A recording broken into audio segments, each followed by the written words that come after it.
শ্রমিক ভাই ও বোনেরা, আমরা যার জন্য আজ আমরা সবাই রাজনগর চা বাগান অফিসের সামনে যা বিষয় নিয়ে আমরা এসেছি তা হলো কর্মবিরতি। আমাদের চা শ্রমিকের মজুরি নিয়ে কিছু আমাদের দাবি, কিছু আমাদের মেডিকেল নিয়ে দাবি, কিছু আমাদের বসত ভিটা নিয়ে দাবি। আমি দুই চারটি কথা না বলেও পারছি না, আমি দর্শকের মধ্যে দুই চারটা কথা বলতে চাই। আমরা চা শ্রমিক ভাই বোনেরা, আমরা যখন যে রাজনীতি নিয়ে আসে আমাদের শ্রমিকের মঙ্গল হবে বলে আমরা কম শিক্ষার মানুষ, আমরা ভুলে হোক শুদ্ধে হোক ওনাদের সাথে ওনাদের তালে আমরা তাল দিয়ে আমরা কিন্তু ওনাদেরকে জয়যুক্ত করি। জয়যুক্ত করার পর কিন্তু দল করতে পারে জনে জনে, জল থাকতে পারে জনে জনে, কিন্তু শ্রমিকের পেট আছে, পেট পেটে, শ্রমিকের পেটের জন্য কিন্তু কেউই কথাবার্তা বলতে চায় না। তবে আমরা এখানে আমাদের দলে আসদ বাসদ জাসদ বিএনপি আমলি যেটাই আছো কিন্তু সবার জন্য আমরা উঁচা চেয়ার দিয়ে বসি। কেন? যে আমাদের চা শ্রমিকের পেটের সোয়াল, আমাদের মাথার উপরে ছায়া নেই, আমাদের ছায়া হবে, আমাদের সুখে দুঃখে সাথী হবে, আমাদের খোঁজ খবর করবে। আমাদের ফান্ড কেনে পাবো না, আমাদের ফান্ড কেনে গায়েব হবে। আমরা শ্রমিক মজুরি কাম করে সঠিকভাবে মজুরি পাবো না, কেউ বাড়ি বসে পাবে, কেউ কর্ম করে পাবে। এইগুলো ভালো মন্দ দেখাশোনা করার, আমাদের টাকা কেমনি কম হচ্ছে সেইগুলা দেখার জন্য আমরা ওনারাকে বানাই। কিন্তু এই পর্যন্ত করতে করতে করতে করতে আমরা দল করতে করতে কিন্তু আমরা থকে পড়েছি। কিন্তু এই পর্যন্ত আমরা সঠিক বিশ্বাসী মানুষ কেউ পেলাম না। এখন একজন কুল্লালা থেকে একজন এমপির বক্তব্য থেকে এসেছেন, উনি শুনেছি এই পর্যন্ত আমাদের চা শ্রমিকের বিষয়াদি তিনি সংসদ পর্যন্ত তুলে ধরেছেন। ধরার পরপরে সেটা নিয়ে সব যত দল সবার কান খড়া হয়ে গেছে যে উনি নেতা এই কথা বলেছে। এই কথাকে আমরা ভিত্তি করে আমরা দল মেজরিটি করি। ওনারা বাগানের যত ভাইরা, যত লিডার, যত নেতা আমার কথা হলো আপনারা দল করেন, এতে আমাদের আপত্তি নাই, আপনারা আমাদের উপকার করেন।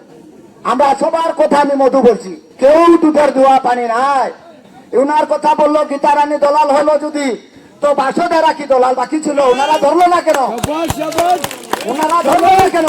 ওনারা ধরার মতো প্রান্তি ছিল যদি, ওনাদের ঠেঙ্গে পায়ে ধরতে ধরতে আজ মধুর দাড়ি মুখ পেকে গেছে। আমি অনেক নমুনার নির্যাতিত, 13 বার আমি জেল খেটেছি, 6টা মামলা কোম্পানি আমার উপরে করেছে নির্ঘাত ভাবে, 4-5 লাখ টাকার নাম কেটেছে আমার উপরে বারবার। রাজনগর এই অফিসের দুয়ারির সামনে আমার উপরে নির্যাতন হয়। বলো সত্যি? কথা সত্যি? তা এগুলো কথা বাদ দেন। আমি বুঝি সোজা কথা, সোজা আমরা চা বাগানি মূর্খ মানুষ, আমরা কিছু কম বুঝি। শিক্ষা দিকে আমরা লয়ার পাস না ভাই, লয়ার পাস যারা রাজনীতি করে তারা বকলম থাকলে আমার মনে আসি ওনারা লয়ার পাস, ওনাকে দাও আমাদের উপকার আসবে। আমি কেউকে ভালো বলি না, কেউকে খারাপ বলি না, আমি ভালো বলি শ্রমিকের পেটের সোয়াল। আপনারা সবাই একত্রিত ভাবে, আমার বেশি বক্তব্য রাখবো না। আমি বক্তব্য বলতে গেলে বক্তব্য শেষ নেই। আমার বক্তব্য এখানে যে আমাদের দাবিতে যা আছে, আমরা খুব নিম্নতম 500 টাকা মজুরি দাবি করেছি, কিন্তু আমরা আইন নিয়ে লাড়াচাড়া কমার বেশ আমি করি। কিন্তু দেখেছি অন্যান্য সেক্টরে, অন্যান্য বাগানে 1800 টাকাও মজুরি আছে মালিকের, লেবারের। তাদের 1800 টাকা থাকে যদি ওই বাগানগুলো কি চলে না? ওদের পাতিগুলোকে বিক্রি করে না?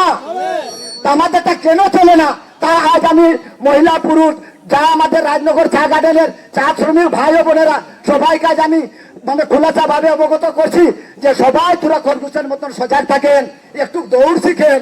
আপনারা শিখবেন, আপনারাও বাচ্চা কাচার ফায়দা হবে, আমার মধুর একলা হবে না।